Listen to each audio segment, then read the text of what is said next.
भी युवा हैं पहले पेपर को लेकर बड़े ही चिंता में हैं।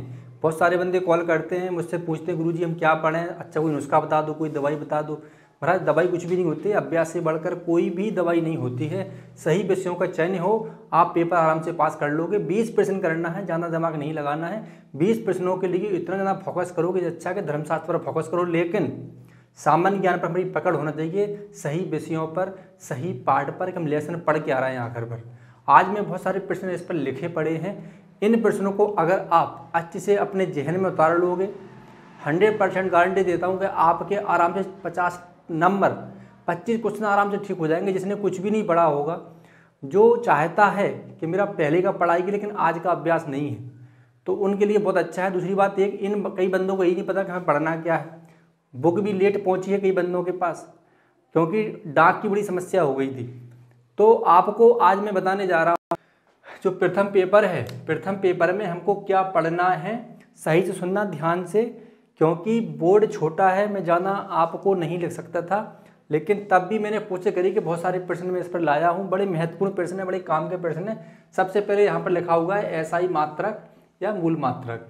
यहाँ से आपके कोई ना कोई प्रश्न आते हैं, ध्यान रखना। यूनिट से आपके प्रश्न आते हैं, शाखाओं से आपके प्रश्न आते हैं। यहाँ से प्रश्न ऐसे आते हैं कि कार का मात्रक क्या है। पिछली बार कैंडिला का पूछ लिया था, ओम का पूछ लिया था, तो ऐसे प्रश्न यहाँ से आते हैं। तो पहला आपका लेसन होना चाहिए मात्रक हमें पढ़ना है, ध्यान रखना। अब सभी की यूनिट होती हैं, आपको पता है कि सभी की शाखाएं भी होती हैं। जैसे बायोलॉजी बॉटनी में शाखाएं होती हैं, ऐसे ही फिजिक्स और केमिस्ट्री में, इनकी भौतिक विज्ञान में और रसायन विज्ञान में यूनिट होती हैं। यानी कि उसमें जैसे आपसे पूछ लेंगे द्रव्यमान का, द्रव्यमान को हम किस में तौलते हैं, तो आपको पता है किलोग्राम में तौलते हैं। तो बहुत सारे ऐसे प्रश्न हैं। जैसे अगर मैं आपसे बात करूं कि 1 लीटर पानी किसी गिलास में पड़ा है, अब उसको हमें नापना है, तो हम कैसे नापेंगे, कौन सी यूनिट के तहत नापेंगे, मीटर क्यूब के तहत नापेंगे, आधार गुणित क्षेत्रफल गुणित ऊंचाई। लेकिन समस्या है कि जब पेपर में हम बैठते हैं तो आप संस्कृत के छात्र होने के कारण आप कई प्रकार की चीज़ें आपके दिमाग से उड़ जाती हैं।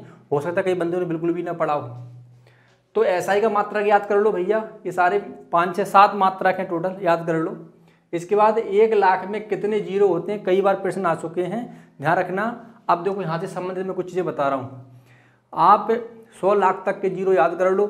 इसके बाद जो आज आप नेट यूज करते हो, उसका जो डाटा आता है वो जीबी में आता है। पता है कि 1024 मेगाबाइट में 1 जीबी होता है, तो मेगाबाइट होती हैं, तो उनको भी याद कर लो साथ में आप। ऐसे ही कई प्रश्न ऐसे आते हैं आपके अन्य विषयों से, उसमें शाखाएं पूछ लेते हैं। ऐसे पूछ लेंगे एपीकल्चर किससे संबंधित है, मधुमक्खी पालन किससे संबंधित है, इस प्रकार के प्रश्न भी पूछ लेते हैं, ध्यान रखना। इसके बाद ग्रह संबंधी विषय, सौरमंडल, उनकी गैसें, क्लोरोफ्लोरोकार्बन से संबंधित आपके प्रश्न आते हैं कि ओजोन परत को नुकसान पहुंचाने वाले कार्बन कौन कौन से हैं, तो ऐसे प्रश्न पूछ लेते हैं। तो ग्रह संबंधी में समझ लो थोड़ा सा। देखो हमको पता है कि हमारे 8 ग्रह हैं, पहले 9 थे अब 8 हो गए, तो 8 ग्रहों में उनके उपग्रह। इसके बाद सबसे ज़्यादा प्रश्न पूछा गया है ग्रहों से शुक्र ग्रह के बारे में, क्योंकि शुक्र ग्रह के कई प्रकार के नाम हैं, शुक्र ग्रह के कई प्रकार के लक्षण भी है, चमकता भी है, सुंदर भी है। ग्रह के प्रश्न बहुत ज़्यादा आते हैं। तो ग्रह संबंधी याद तो सभी को करना है कि सबसे बड़ा, सबसे द्रव्यमान वाला ग्रह कौन सा है, ऐसे पूछ लेंगे। पृथ्वी का ग्रह कौन सा है, तो ये याद कर लो ग्रह संबंधी। सौरमंडल, इसमें गैसें आ जाती हैं। देखो भैया गैसें, आपको पता है कि हमारा जो वायुमंडल है, एटमॉस्फेयर है, वो 3 भागों में बटा हुआ है, समताप मंडल, आयन मंडल, क्षोभ मंडल, ऐसे करके कई मंडलों में बटा हुआ है। तो ये मंडल याद कर लो, यहाँ से प्रश्न आते हैं। इसके बाद गैसें, आपको जानना चाहिए कि पृथ्वी पर कई प्रकार की गैसें, जैसे ऑक्सीजन 21% पाई जाती है, नाइट्रोजन 78% पाई जाती है, इसके बाद कार्बन डाइऑक्साइड 0.03% है। ऐसे करके जिनकी जो प्रतिशतता है, अगर आपसे पूछ लिया जाए कि सौरमंडल में सबसे अधिक गैस कौन सी पाई जाती है, या पृथ्वी पर सबसे अधिक कौन सा तत्व पाया जाता है, तो आपको पता है पानी पाया जाता है 71%। 29% पे हम लोग रहते हैं, लेकिन हम लोग भी 29 पे नहीं रहते, क्योंकि पहाड़ पर्वत बहुत सारी जगह घेरे हुए हैं, तो हम उससे 10 से 12% पे रहते हैं महाराज। बकाया प्राकृतिक जीवन है टोटल। तो ऐसे ही सौरमंडल में पूछ लेते हैं। तो आपको पता है कि हीलियम में जो हल्की गैसें हैं वो ऊपर ज़्यादातर रहती हैं, हाइड्रोजन वगैरह। इसके बाद अगला है इसमें जनजाति। तो जनजातियाँ आप लोग याद कर लेना, भील जनजाति है, गौंड जनजाति, यहाँ से क्वेश्चन पूछ लेते हैं कि सबसे बड़ी जनजाति कौन सी है।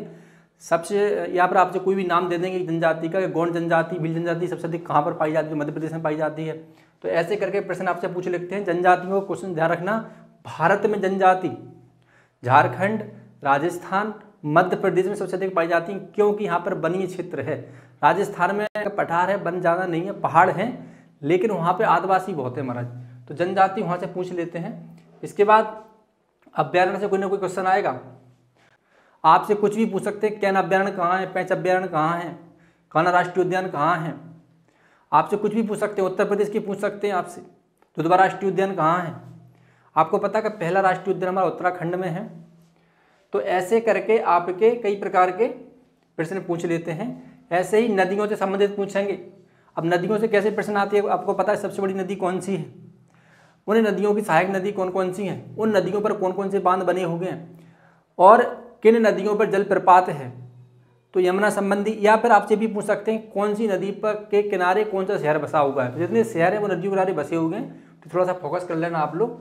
तो सहायक नदियाँ हो गई, इसके बाद झीलें हैं उनकी, इसके बाद पर्वत और पर्वतों की ऊंचाई। ठीक है भैया, तो K2 गॉडविन है वगैरह हैं, जितने भी हाइट वाले हैं आपके ये पर्वत, तो यहाँ पर याद कर लेना आप लोग। इसके बाद भारत की सभी अंतर्राष्ट्रीय सीमाएं, भारत की सभी अंतर्राष्ट्रीय सीमा। देखो अंतर्राष्ट्रीय सीमाओं से संबंधित कोई ना कोई प्रश्न वो हर बार पूछते हैं। आपसे पूछ सकते हैं कि भारत और पाकिस्तान को मिलाने वाली अंतर्राष्ट्रीय सीमा को क्या कहते हैं, भारत चीन की अंतर्राष्ट्रीय रेखा को क्या कहते हैं। तो ये सब याद कर लो आप लोग। मैकमोहन रेखा कहते हैं। सीमाएं हो गई, उनके नाम हो गए, उनकी देखो इसमें कुछ चीज़ें और भी हैं सीमाओं से संबंधित जो मुझे याद आ रही, मैं आपको बताता जा रहा हूँ। जैसे हमारे कितने प्रदेशों की सीमाएं चीन से टच होती हैं, कितने प्रदेशों की सीमाएं आपकी पाकिस्तान से टच होती हैं, जो जितने हमारे सीमावर्ती देश हैं उनसे कौन कौन सी सीमाएं टच होती हैं। ठीक है, तो ये याद कर लो आप लोग। ऐसे ही आपको पता है कि पूर्वोत्तर राज्य हैं, यहाँ से क्वेश्चन पूछ लेते हैं आपसे ज़्यादातर। जैसे बांग्लादेश से कौन कौन सी सीमा टच होती हैं, तो प्रदेशों की सीमाएं, देशों की और राज्यों की राजधानियाँ। तो राजधानी जो याद कर लेना, देखो राज्यों की नहीं, अंतर्राष्ट्रीय जो देश हैं उनकी भी राजधानी याद कर लेना, कोई ना कोई राजधानी पूछ लेते हैं। तो इतना याद कर लोगे महाराज तो आपका खेल हो जाएगा। इसके बाद राष्ट्रपति संबंध कोई ना कोई प्रश्न जरूर पूछेंगे वो, कि तीनों सेनाओं कमांडर कैसे कहते हैं। इसके बाद भैया राष्ट्रपति के जो अनुच्छेद हैं वो 52 से 62 तक है महाराज, वैसे हैं तो 67 तक। तो आपके अनुच्छेद पूछ लेंगे कि राष्ट्रपति की योग्यता किस अनुच्छेद के तहत राष्ट्रपति की योग्यताएं लागू होती हैं। किस अनुच्छेद के तहत राष्ट्रपति शपथ ग्रहण करता है, महाभियोग लगा सकता है, आपातकालीन लगा सकता है। तो भारत में अभी तक कितने आपातकालीन लगे, इस प्रकार के प्रश्न पूछ लेंगे तो याद कर लेना। इसके बाद राज्यसभा के सदस्य होते हैं उनकी योग्यता पूछ लेते हैं, लोकसभा की पूछ लेते हैं, उनके मौलिक अधिकार हैं, न्यायालय भारत में कितने हैं, तो न्यायालय गवर्नर संबंधी प्रश्न आपसे पूछते हैं। इसके बाद प्राचीन भारत से क्वेश्चन करते हैं। देखो प्राचीन भारत से क्वेश्चन कई प्रकार के कर सकते हैं। आपसे अभी प्रश्न आया था कि सबसे पहले किस अनाज का उपयोग किया, तो गेहूं का किया। सबसे पहले किस धातु का उपयोग किया, तो तांबे का किया। तो इस प्रकार के प्रश्न आपसे पूछ लेते हैं। इसके बाद उत्खननकर्ताओं के नाम पूछते हैं। जैसे हमारी सभ्यता है, सिंधु घाटी सभ्यता है, लोथल सभ्यता है, तो इनके जो उत्खननकर्ता है उनके नाम पूछ लेते हैं, तो ये याद कर लेना। इसके बाद विदेशी यात्री जरूर पूछेंगे आपसे, हर बार कोई ना कोई प्रश्न वो पूछ लेते हैं। पिछली बार फाइया का पूछ लिया था, सिंह का पूछ लिया इस बार, तो कई बार कुछ ना कुछ पूछ लेते हैं। तो जो विदेशी यात्री भारत में कब आए, उस समय कौन राजा था, ये पूछ लेंगे आपसे, और उन्होंने कौन सी किताब लिखी, किस वंश का शासन था, तो ये पूछ लेंगे आपसे। इसके बाद युद्धों से संबंधित कोई ना कोई प्रश्न पूछते हैं, पानीपत का युद्ध पूछ लेंगे। इसके बाद जो और युद्ध हुए हैं, हल्दी घाटी युद्ध है, पानीपत के कितने युद्ध हुए हैं, तो युद्ध पूछ लेंगे आपसे, उनकी तिथियां पूछ सकते हैं। एक बार जब देश हमारा संघर्ष कर रहा था आज़ादी के लिए, तो उस समय कौन कौन से नारे लग रहे थे और वो नारा किसने लिखा, किसने दिया, तो ये याद कर लेना। इसके बाद महापुरुषों की समाधियाँ पूछ लेना, गांधी जी की समाधि क्या है, तो ये याद कर लेना आप लोग। इसके बाद लाल बहादुर शास्त्री गांधी का क्या नाम है, ये पूछ लेना। तो 1857 क्रांति संबंधी कोई ना कोई प्रश्न पूछते हैं।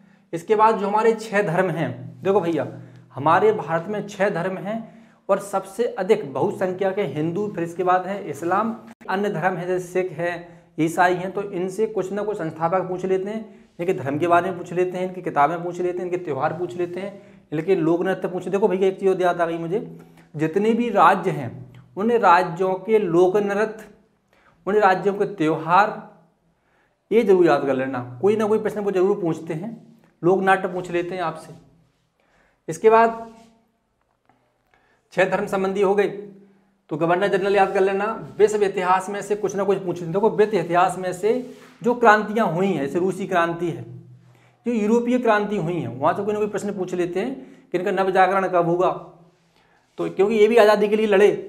तो इसके बाद फिर विटामिन, देखो भैया विटामिन का भी प्रश्न पूछा था कि विटामिन के का क्या कार्य है, तो विटामिन के रक्त थक्का जमाने का काम करता है। तो ऐसे ही सभी विटामिनों के रासायनिक नाम, विटामिनों से की कमी से होने वाले रोग, उनके उपचार, ये याद कर लेना। उनसे और किस किस में क्या क्या विटामिन पाया जाता है, कौन कौन से द्रव्यों में, खाद्य पदार्थों में, तो वो याद कर लेना। इसके बाद प्रोटीन, उनसे रोग संबंधी। इसके बाद रक्त संबंधी कोई ना कोई प्रश्न पूछ लेते हैं। अनुवांशिक से एक प्रश्न पूछते हैं, आरएनए, डीएनए, इनके फॉर्म पता होना चाहिए। इसके बाद पीएच, देखो पीएच यानी कि पोटेंशियल ऑफ हाइड्रोजन। पीएच को हम किससे नापते हैं, स्केल से। इसकी कोई यूनिट नहीं होती है। 7 से ऊपर क्षारीय होता है और 7 के नीचे अम्लीय पीएच होता है। फिर इस प्रकार से वो कई प्रकार के प्रश्न बना लेते हैं कि लार का पीएच क्या है, रक्त का पीएच क्या है, दूध का पीएच क्या है, शुद्ध पानी का पीएच क्या है, अभी समुद्र का पीएच पूछ लिया था। तो ऐसे करके ध्यान रखना, समुद्र का पीएच 8.2 के ऊपर ही होता है, क्योंकि खारा होता है, इसमें बहुत सारे मिनरल पाए जाते हैं। तो इसका जो पानी बहुत हार्ड होता है, हार्ड वाटर होता है, तो इसको आरओ के माध्यम से हम लोग आरओ के माध्यम से इसको हम सॉफ्ट करते हैं, तब वो पीने लायक बनता है। तो कुल मिला के उसमें बहुत ज़्यादा नमक पाया जाता है, इसलिए वो खारा होता है, NaCl, सोडियम क्लोराइड। इसके बाद हम बात करें, ठीक है, तो पानी संबंधित फैक्टर हो गया H2O, NaCl, H2SO4 यानी कि सल्फ्यूरिक एसिड, HCl यानी कि हाइड्रोक्लोरिक एसिड। यहाँ से क्वेश्चन पूछ लेते हैं। वैसे आपसे यही पूछ लेंगे कि H2SO4 का पीएच कितना होता है, सल्फ्यूरिक एसिड का पीएच कितना होता है, तो 2.5 होता है, 2.6 होता है। HCl कितना होता है, HCl का भी इतना ही होता है। इसके बाद आपसे पूछ लेंगे NaCl कितना होता है, तो NaCl क्योंकि Na लगा है तो क्षारीय में आ जाएगा। इसके बाद पुरस्कार संबंधी प्रश्न पूछेंगे कोई ना कोई, तो याद कर लेना आप लोग। इसके बाद जो सेनाओं में जो पद होते हैं और उनके जो प्रमोशन होते हैं वो याद कर लेना। इसके बाद तीनों सेनाओं में पूछ लेते हैं कि जो हवलदार होता है, तो नेवी के हवलदार को क्या कहते हैं, इस प्रकार के प्रश्न पूछ लेते हैं आप लोगों से, है ना। कमोडोर बोलते हैं, क्या बोलते हैं, लेफ्टिनेंट को क्या बोलते हैं, तो ऐसे करके प्रश्न पूछ लेते हैं। तो सेना के पदों से पूछ लेते हैं। कमांड पूछ लेते हैं कि तीनों सेनाओं की जो कमांड है, जो कमांड भारत में कहाँ कहाँ फैली हुई है, कितनी कमांड है, कि पश्चिम में है, दक्षिण में कौन कौन सी, इस प्रकार के प्रश्न आपसे पूछ लेते हैं। इसके बाद कंप्यूटर से एक प्रश्न आएगा, दिवस से प्रश्न आ जाएगा, आपसे पूछेंगे श्रम दिवस कब होता है, पर्यावरण दिवस कब होता है, जल दिवस कब होता है, इस प्रकार के प्रश्न पूछ लेंगे आपसे। अंतर्राष्ट्रीय संगठन से कोई ना कोई मुख्यालय जरूर पूछ लेते हैं ये लोग। इसके बाद नदियों के किनारे शहर याद कर लो, बुद्ध संगति, जैन संगति, अर्धसैनिक बलों के मुख्यालय। बुद्ध संगति, जैन संगति और अर्धसैनिक बलों के मुख्यालय। देखो पता है कि जैन संगतियाँ 2 हुई हैं, बुद्ध संगतियाँ 4 हुई हैं, तो याद कर लो उस समय कौन अध्यक्ष था और कहाँ पर ये संगति लगी थी, संगति का उद्देश्य क्या था। इस प्रकार के प्रश्न आपसे पूछ लेते हैं। बड़ा महत्वपूर्ण वीडियो था, मैंने आपको शॉर्ट कुछ चीज़ें बता दी हैं। समय इतना नहीं कि मैं पूरा पढ़ा सकूँ, नहीं मैं तो बहुत बेहतरीन पढ़ा सकता हूँ, तो मेरी इंटरेस्टिंग चीज़ें हैं। तो ये वीडियो था आप लोगों के लिए। आप कोशिश करना कि छोटा सा वीडियो था, हमारा वीडियो फिलहाल थोड़ा तब भी लंबा हो गया है। कोशिश करना आप लोग कि इन विषयों को अपनी आंखों में बसा लो, अपने हृदय में रख लो, अच्छे से इसको पढ़ाना है। कोई भी प्रॉब्लम है कमेंट जरूर करना, जितना हो सके शेयर करना, अपने भाइयों तक पहुंचाना। इन विषयों को याद कर लोगे तो मैं गारंटी देता हूँ फेल नहीं होंगे। आपके 50 से 55 नंबर आराम से जाएंगे, जबकि हमें 40 नंबर ही चाहिए महाराज। पता है कि हमें जरूरत ही नहीं है, क्योंकि ये कोई कॉम्पिटिशन में ये विषय नहीं है। कॉम्पिटिशन आपका धर्मशास्त्र का विषय, लेकिन थोड़ा मैं उस पर ज़्यादा फोकस करता हूँ कि आपके धर्म से मेरिट बननी है, इसके बाद साक्षात्कार से मेरिट बननी है, तो वो विषय आपके अच्छे हो जाएं। जय हिंद, वंदे मातरम।